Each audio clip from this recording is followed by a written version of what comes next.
రాజ్యమేది లేదు గాని రాణిలాగా చూసుకుంటా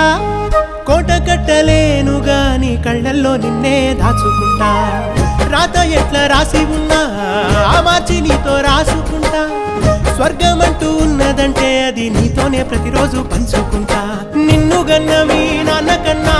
అల్లారు ముద్దుగా సాదుకుంటా నీకు కోపం వస్తే కొంత దూరం ఉంటా నువ్వు గీత గీస్తేనే